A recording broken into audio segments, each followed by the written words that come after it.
हम आमतौर से रोजा होता है तो उस वक्त वो खरीदो फरोख्त नहीं करते, खरीदारी नहीं करते हैं। रमजान शरीफ में आमतौर से तरावी से, रोजों से, तरावी से फारिग होने के बाद ही करते हैं। तो ये इलाका खुला रहना चाहिए पूरे महीने ताकि लोगों को आसानी हो सके। मैं उम्मीद करता हूं कि दिल्ली के लेफ्टिनेंट गवर्नर और आला अफसरान इस पर तवज्जो देंगे। शाही इमाम सैयद अहमद बुखारी को आप लोग सुन रहे थे, क्योंकि शोभा यात्रा निकाली जा रही थी महाशिवरात्रि के मौके पर, और यही गेट नंबर 3 आइवरी मार्केट की तरफ, जो दरीबे की तरफ जाने वाला दरवाज़ा है, वो आप देख रहे हैं। और यहीं से जो रंग बिरंगी लाइट्स थी वो जामा मस्जिद की इस गेट नंबर 3 की तरफ, या फिर मैं कहूँ इन गुंबद और मीनारों की तरफ, इन मेंबर महराबों की तरफ वो लाइट्स फेंकी जा रही थी, उन लाइट्स को डाला जा रहा था।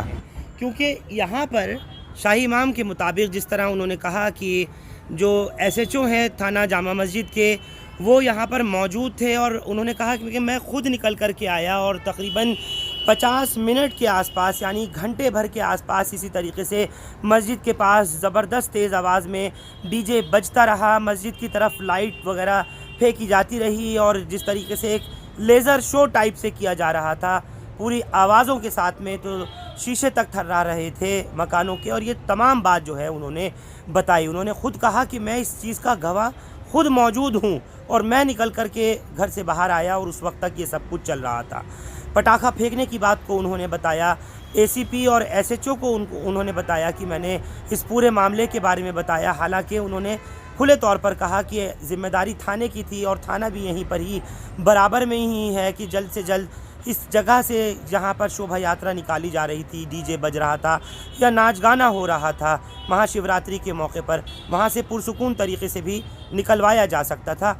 लेकिन उसके अंदर ढील बरती गई, और पुलिस की तरफ से इसमें किसी तरीके का कोई ठोस कदम दिखाई नहीं दिया। उन्होंने कहा कि इस तरह से जज्बात मजरू होते हैं और ये नाकाबिल बर्दाश्त भी है। साथ ही उन्होंने ये भी कहा है शाही इमाम सैयद अहमद बुखारी ने, चूँकि मस्जिद इबादत गाह है और ये मुसलमानों की इबादत की जगह है, लेकिन इस जगह के ऊपर अगर कोई और दूसरे मज़हब के लोग यहाँ लेज़र शो करने लग रहे हैं, लाइट्स फेंकने लग रहे हैं, बम पटाखे और DJ बजाने लग रहे हैं, तो कहीं ना कहीं वो उकसाने की एक कोशिश की जा रही है और माहौल ख़राब हो सकता था, जो कि नहीं होना चाहिए।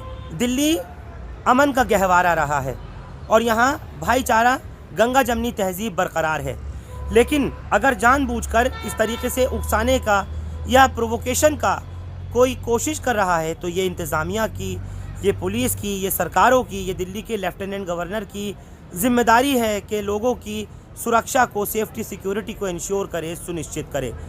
आपको ये भी याद होगा, खाली दिल्ली नहीं बल्कि और दूसरे कई सारे स्टेट्स के अंदर इसी तरह से मस्जिदों के पास DJ बजने को लेकर, शोभा यात्राएं निकालने को लेकर या जलसे जुलूस निकालने को लेकर के किस तरीके के हंगामे बरपा हुए हैं, कितनी मर्तबा माहौल ख़राब हुआ है, और कई जगह पर हमने देखा कि लाठीचार्ज, आगजनी, मार धाड़ और क्या कुछ नहीं हुआ, तशद्दुद फैला है। शाही इमाम सैयद अहमद बुखारी ने कहा कि ऐसा नहीं होना चाहिए था, लेकिन फिर भी हुआ।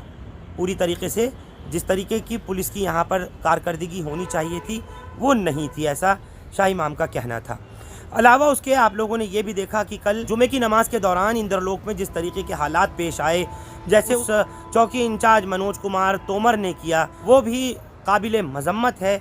और पूरी दुनिया भर में वो तस्वीर जब वायरल हुई तो दिल्ली पुलिस की नज़र शर्म से झुकी हैं अफसरान की, और ख़ुद लेफ्टिनेंट गवर्नर ने कहा दिल्ली के कि वो इस बात पर बहुत शर्मिंदा हैं जिस तरीके की ये नाजेबा हरकत की गई थी। उसको लेकर के भी सैयद अहमद बुखारी ने जो आवाम को अपने खिताब में कहा है वो भी सुनिए। नमाज जुमा के बाद मेरे पास एक वीडियो आई इंद्रलोक की, और उसके बाद लगातार मेरे पास वहां से फोन आते रहे। इंद्रलोक में नमाज जुमा हो रही थी।